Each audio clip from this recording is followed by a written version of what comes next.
All right, welcome back to part 2 of Journey Through the Bible. We are in the final section of Jesus' life in the book of Matthew. We're looking at the events leading up to Jesus' arrest and trial. And so our next topic is Jesus predicting Peter's denial. This was in response to a quote that Jesus made from Zechariah. You strike the shepherd and the sheep will be scattered. Of course, Peter took exception to that, Peter being the one who always seemed to voice what was going on. Peter doesn't seem to have had a mouth filter, if you understand what I mean. Whatever was in his head just came out of his mouth. And so Peter says, well, even if all fall away on account of you, I never will. And Jesus said, of course, predicted that Peter would disown him 3 times. Peter declared, no, I would never do that. Of course, all the disciples did too. Of course, it would be within the next 24 hours, every one of them is going to forsake him and try to hide and flee. And so after they had finished the Seder service, at the conclusion of the Seder service, they would have sung Psalm 118, and then they went out for Jesus' prayer in the garden. Now there's some interesting phrases that occur in Psalm 118, which would have been the last song sung at the Seder meal. Consider this one. In my anguish I cried to the Lord, and he answered by setting me free. The Lord is with me. I will not be afraid. What can man do to me? The Lord is with me. He is my helper. I will look in triumph on my enemies. And then verses 22 through 24 of Psalm 118. The stone the builders rejected has become the capstone. The Lord has done this, and it's marvelous in our eyes. This is the day that the Lord has made. Let us rejoice and be glad in it. You think about Jesus singing those words with his disciples before he went out to the Garden of Gethsemane and wrestled with this decision that he had to make in prayer. Is this God's timing, and is this what I am supposed to do? Is this your will, Lord? Now you're probably familiar with the fact that the disciples kept falling asleep, very much like people who today celebrate Thanksgiving and sit down and nod off during the game after the Thanksgiving meal.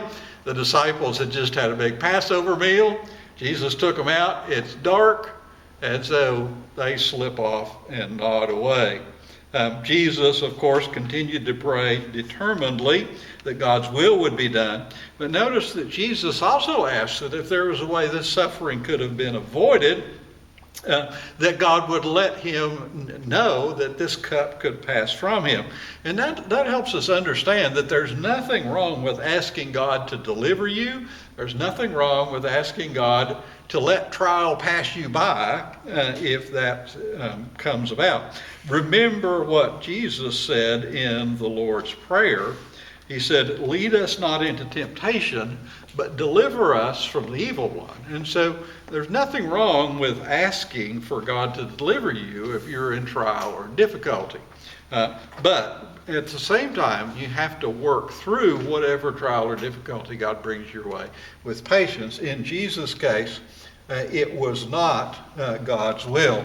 And so Matthew 6, 9 through 13, the Lord's Prayer, this is where Jesus taught us to pray that we would not be led into temptation and that we would be delivered from the evil one. Then we come to Jesus' arrest and trial. Now, most believers are familiar with the arrest of Jesus in the Garden of Gethsemane, where Judas came in the middle of the night and identified Jesus with a kiss. It was likely the temple guard whom the priests sent to arrest Jesus rather than the Roman garrison. There were 2 different armed forces in Jerusalem. There was the temple guard, and then there was the Roman garrison being stationed just to the north of the temple. The temple guard was made up of Levites who were charged with keeping order in the temple, and they appear in many Old Testament passages, usually referred to as gatekeepers. Now, the job of the gatekeeper or temple guard is recorded in 1 Chronicles chapter 9. Altogether, those chosen to be gatekeepers of the threshold numbered 212. This was the original choice of men that were chosen out of the Levites to be essentially the security force for the temple. They would spend the night stationed around the house of God because they had to guard it, and they had charge of the key for opening it each morning. Keep in mind that in the temple there were many vessels and offerings that would have been worth a lot of money. Items made of gold, items made of silver. There will also be the offerings that the people would have made every day. And so it was a very important function for these men to guard the house of the Lord and to make sure that it was protected from anyone that might break in. Just because it was God's house didn't keep thieves and robbers from trying to break in and steal things. Now, in New Testament times, the high priest was the one who was in charge of the temple, and he reported to the Roman governor and was responsible to him. But the chief of the temple guard was second in command, and he also reported to the governor. So both the high priest and the temple guard would have directly reported to Pontius Pilate during the time of Jesus' trial and crucifixion. So I think it's most likely that the high priest sent his own guard to arrest Jesus, because the temple guard would have been taking direct orders from the high priest. After the trial at the house of the high priest, Jesus was then taken to the Sanhedrin, who confirmed the pronouncement of guilt upon him, and then he was taken to Pilate and was turned over to the Romans for the crucifixion, because the Romans were empowered to carry out crucifixion. The temple guard were not empowered to carry out a crucifixion. So you have this transfer of power that takes place here between these two armed forces, the temple guard who arrested Jesus, and then the Roman authorities who put Jesus to death. So let's talk about the Jewish hearings of Jesus in chapter 26, verses 57 through 68. The first hearings of Jesus, actually two, were before daybreak on Friday morning. And these were more of an inquisition than a trial, since the Sanhedrin was prohibited from meeting at night. They could not meet until the sun rose. So according to John chapter 18, Jesus was first taken to Annas, the father-in-law of Caiaphas, and then to the house of Caiaphas, where charges against him were formalized and the witnesses were interviewed so that they were able to present their case when they came to the Sanhedrin. And then we had Peter's denial at daybreak before Jesus was formally arraigned by the Sanhedrin. So Peter's denial occurs while it's still nighttime, and the Jews at the house of Caiaphas are trying to sort out these charges. What are they going to actually charge Jesus with that would bring a capital punishment sentence? And so, of course, Peter's denial, we talked already about Jesus' prediction, and Peter's denial that he would forsake Jesus. And then finally, John talks about Peter's restoration in John chapter 21, verses 15 and following. So as Peter was denying Jesus, you'll remember that the cock crowed, symbolizing mourning had taken place. And that was the indication to the Jewish leaders that they could now move the trial of Jesus to the Sanhedrin and formalize these charges that had been made against Jesus. And so that's exactly what they did.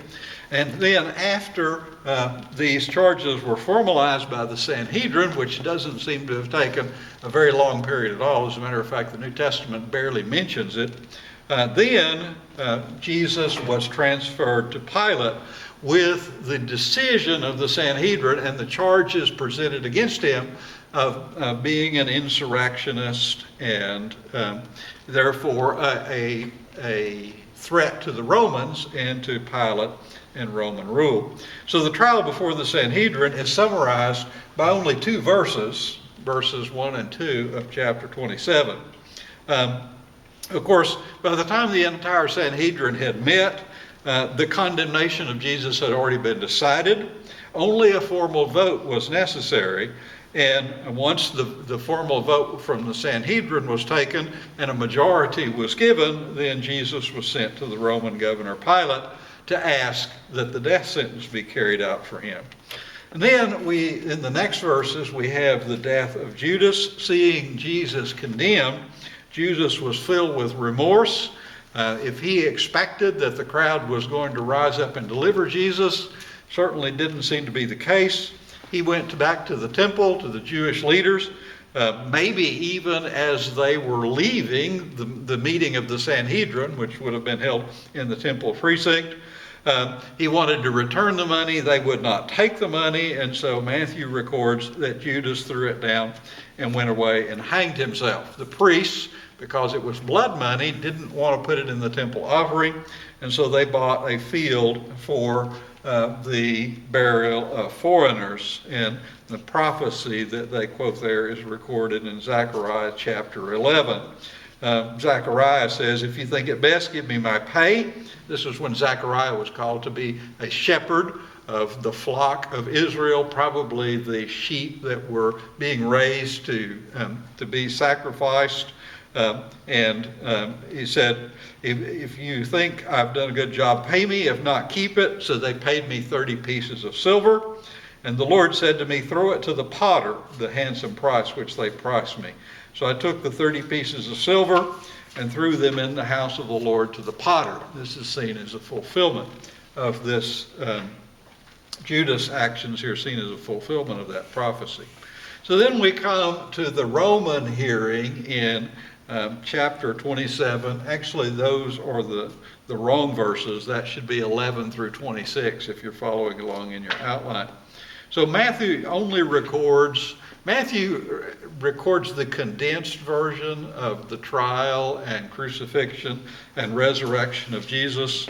So he only records the hearing of Jesus before Pilate. Luke records an additional step that Pilate had sent.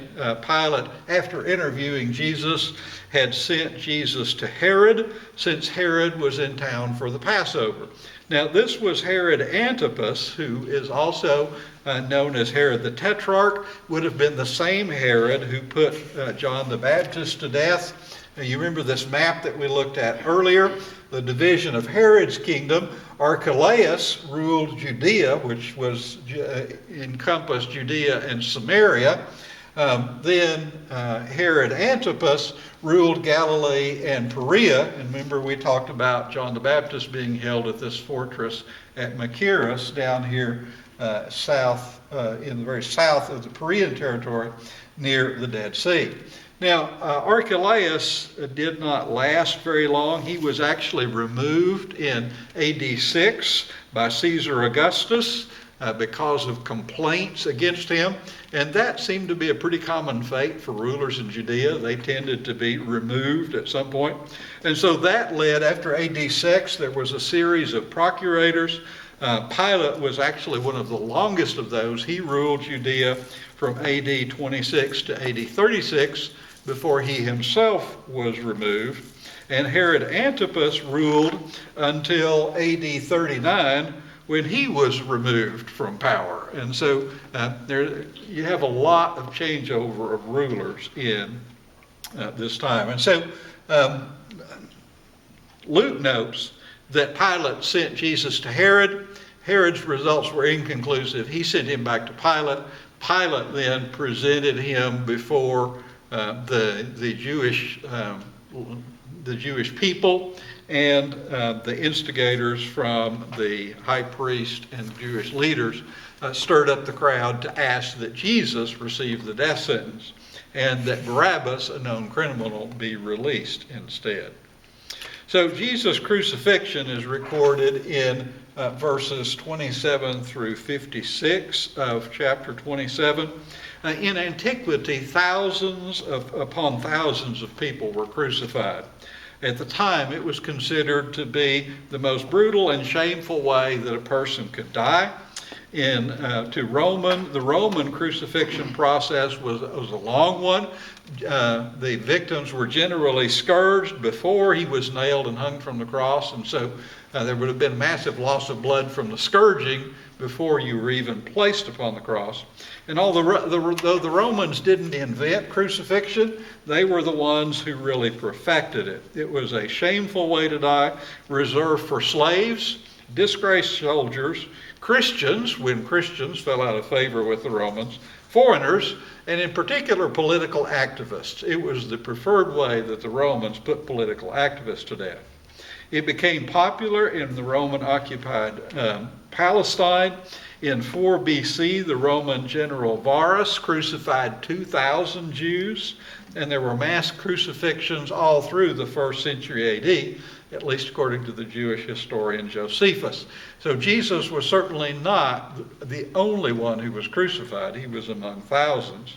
Now, the scourging of Jesus is mentioned, as well as his carrying of the cross piece, which was called a patibulum. It was the piece that went crossways on the cross, which the hands were either nailed to or were strapped around. The soldiers gambling for his clothes, all of these things are common events that happened at crucifixions by the Romans. And so the biblical account seems to go just very hand in hand with everything else we know about the Roman practice of crucifixion. The mockery by the soldiers, humiliation of the victim was a common feature of crucifixion, as well as the scourging. Taunts and jeers were common, and you read about that in the account of Jesus, particularly from the crowd. He saved others, but he can't save himself. If you're the Son of God, come down off the cross. This was a common feature of crucifixion. And the scourging that happened before the crucifixion was often so severe that many of the victims didn't survive the scourging. They never made it to the cross because they died at the whipping post. So it's no wonder that Jesus collapsed under the weight of this crosspiece, and Simon Cyrene then had to be employed to carry it to the crucifixion. So we come to the crucifixion in chapter 27, verses 32 through 44. There are only 2 skeletons of crucifixion victims have ever been discovered, and only one is really definitive. The second one only has holes through the heel bones, which indicates the crucifixion.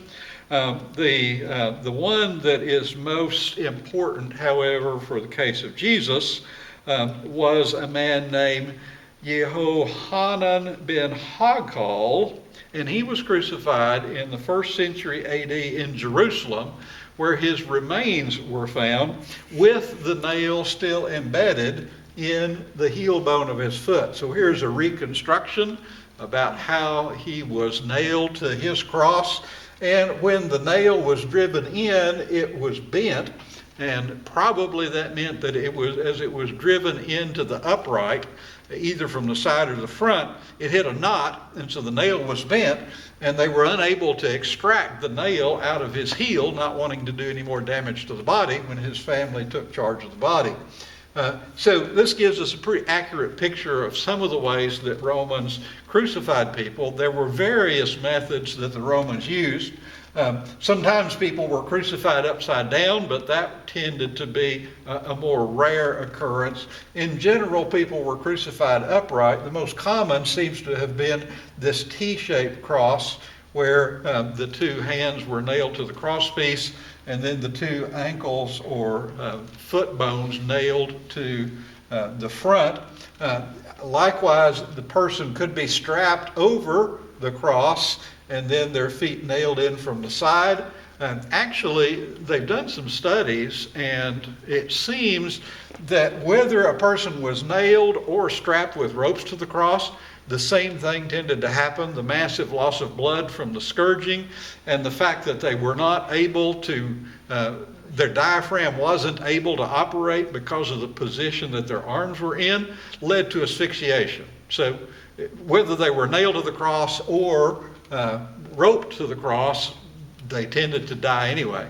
Some people could last as little as a few hours, depending on how much blood they lost. Some would last as many as 4 days. You can't imagine going through this type of agony for 4 different days.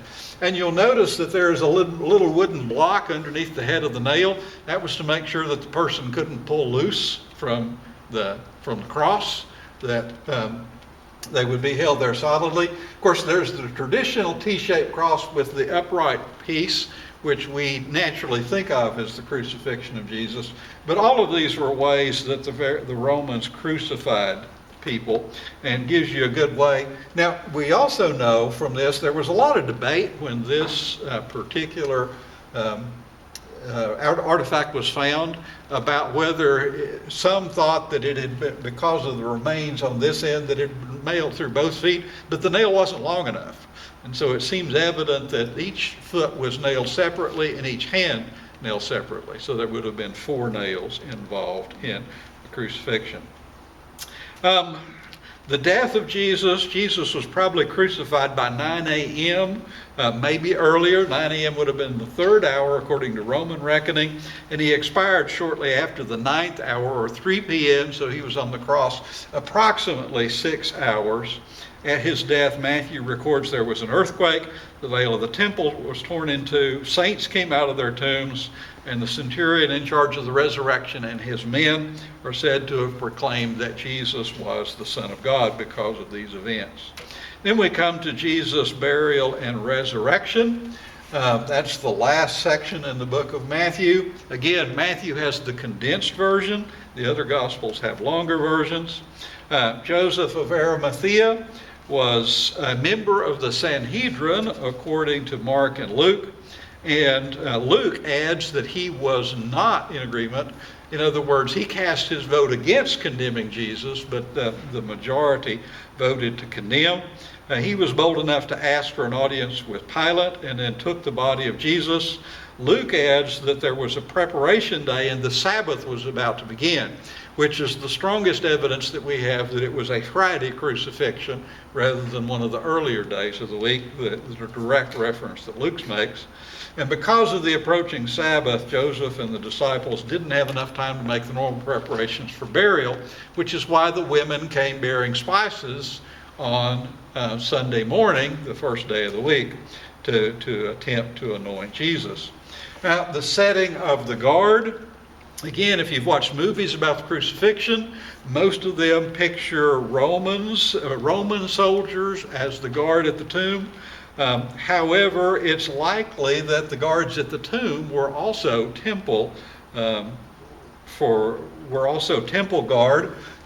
Pilate told them, take a guard, go and make the tomb as secure as you know how. Other translations say, you have a guard, go make the tomb as secure as you can. The best evidence we have is that it was the temple guard is because the Jewish leaders, after the resurrection of Jesus, told them to say that they had fallen asleep and the disciples came and stole the body. If you were a Roman and you did that, you'd be put to death. And so, very unlikely that Roman soldiers were the temple guard. Then we come to the empty tomb and the risen Lord. And so here's the events as best that we can tell. There was an earthquake on Sunday morning. Angel appeared. The guard fled. Then the women arrived. The announcement then was made to the apostles. Peter and John ran to the tomb. There was the appearance to Mary. The appearance to 2 on the road to Emmaus, and then finally that evening, appearance to all of the apostles except for Thomas, who was notably absent and uttered the words, unless I see the nail prints and the spear thrust in his side, I'm not going to believe. Thomas had an opportunity the following Sunday night to be able to experience that and decided wisely to change his mind, declaring Jesus to be Lord and God. We've already talked about the report of the guards. Since we covered this section earlier, I'm not going to go into detail other than to say that they were paid a handsome price to say that they fell asleep, and this would have been probably the temple guard. And then finally, we come to the very last section, the end of chapter 28, Jesus alive and sovereign.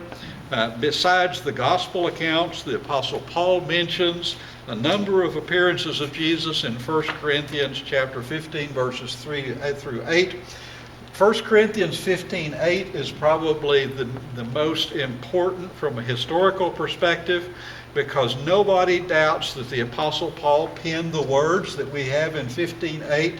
And the Apostle Paul says, last of all, he appeared to me. And so this is Paul's eyewitness testimony written in 1 Corinthians 15, that he saw the risen Christ. And so there's indisputable evidence that the Apostle Paul saw the risen Christ.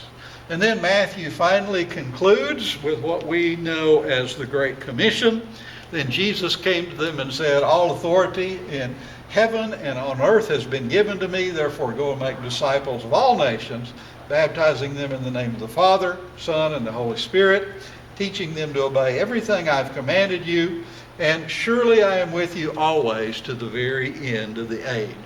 And so Matthew concludes his account with these words of Jesus. And so with that, we conclude our study of the book of Matthew.